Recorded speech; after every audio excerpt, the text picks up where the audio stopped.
Welcome to a Healing Peace podcast. My name is Kimera Baker. I am an overcomer. I am very passionate about helping others to achieve an abundant life fueled by spiritual principles and emotional balance. In this podcast series, we delve into spiritual self-care. Yes, we will explore exercising our minds and bodies, but more importantly, we will discuss strengthening our inner being, embracing God's love, and being filled by the fullness of God. As you take this journey with us, we want to inspire possessing your authentic selves and happiness. Glad to have you home. This is our infamous Tools and Tips episode where we recap our previous two shows. I must admit, these past two episodes were banging. They were banging. So much good information. Before I provide the tools and tips, I'm not going to disappoint. I will share two wonderful stories. As you can tell, I like my stories. Well, I'm not going to disappoint. Here we go. Have you ever encountered a person who attempts to speak for you? When it happens the first time, you may shove it off your shoulders. You might even think to yourself, well, that wasn't too intrusive. But then it happens over and over and over again. What do? I know someone like this person. Unfortunately, at times I can be this person. I will tell you why. Did I ever tell you that I'm an engineer? Yes, I'm an IT engineer. I love figuring things out. I am also the person who in their free time puts puzzles together. Yes, I am that person, and I did one this past weekend. Just knocked it out the park. Well, in my engineering mind, I enjoy learning and finding patterns. I like putting the pieces of the puzzle together. With this mindset, I have a tendency to study people's behavior. At some point in all of my brain gymnastics, I truly think I've discovered a person's desires and common behaviors. This understanding leads me to fill in the gaps for the person because, yes, I just figured them out. Now, as I say this, some of you guys may think, but Kimera, we are people and we are always evolving and we are always changing. We are never the same. It is this exact understanding that gets me in trouble. Why? I may have drawn a conclusion. Yes, my Sherlock Holmes moment. He makes it look so cool on the movies, TV. Sherlock Holmes figuring out. I've been trying to figure it out. But my conclusions do not always apply to every situation. Fast forward. I don't know if you realize that A Healing Peace is actually the brainchild of a nonprofit organization called J Intelligence Networks. We're one. Our nonprofit has many initiatives that we would like to accomplish throughout this year. Some of them, of course, have been altered because of the pandemic, but we are still here trying to support, encourage, and love you guys. To do our initiatives, we require help. One way to get this help is by having an internship program.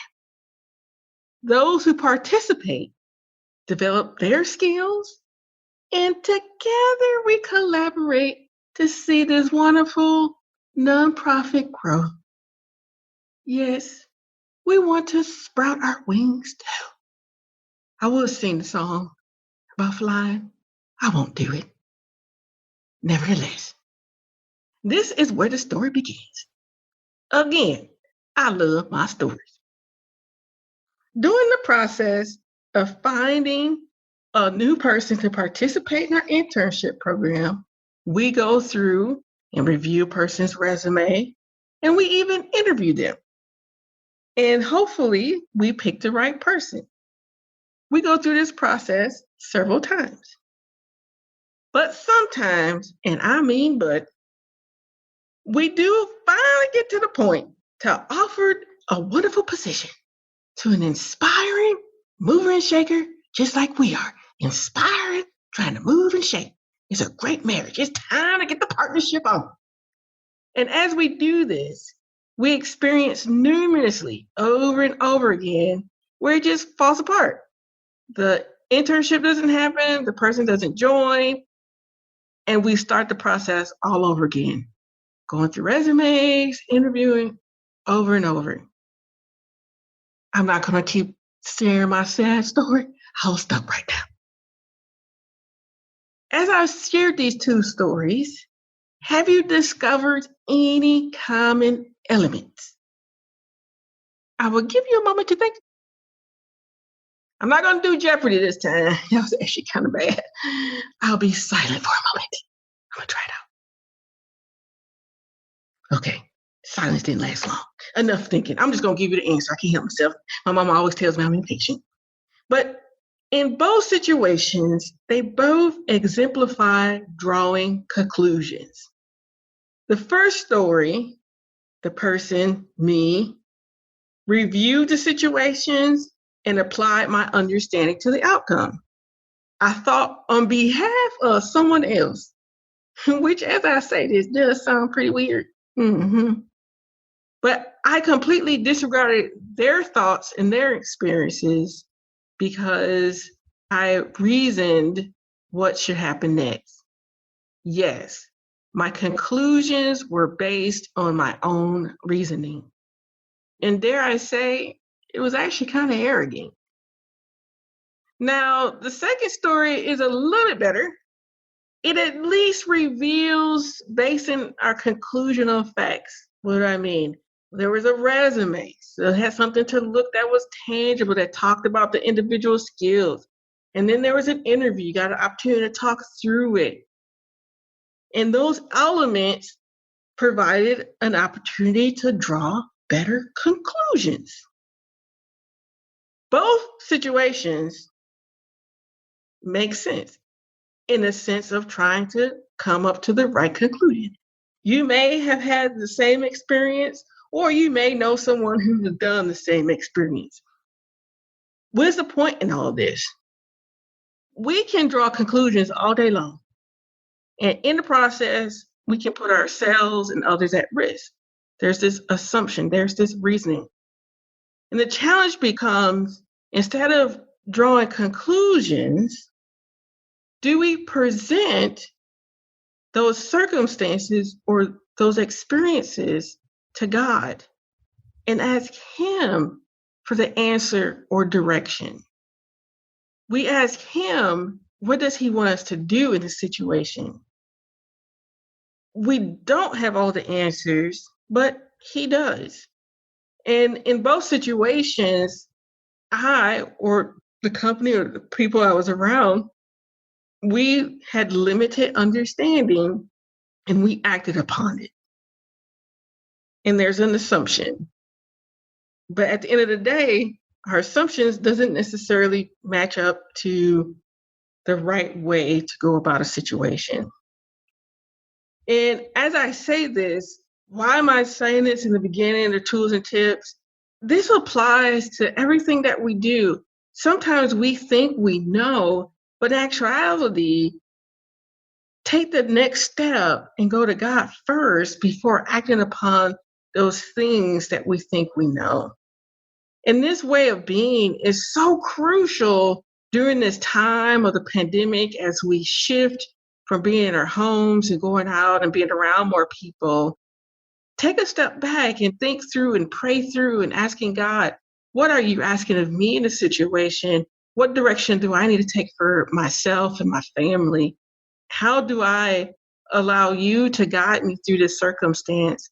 And I'll tell you what, when we do this, we won't be plagued with as much fear and uncertainty because we put it at his feet and we ask him for his wisdom instead of our own. And as I tell you all this wonderful, my storytelling, I like to say it actually does lead into the tools and tips, which is really great for tip number 1, of which I am actually going out of order. Tip number 1 is coming from interview 2, but it was just so doggone good. I wanted to talk about it up front. And again, it relates to these 2 stories that I just shared. I asked the question in the second interview, how do we deal with anxiety, anger, and depression?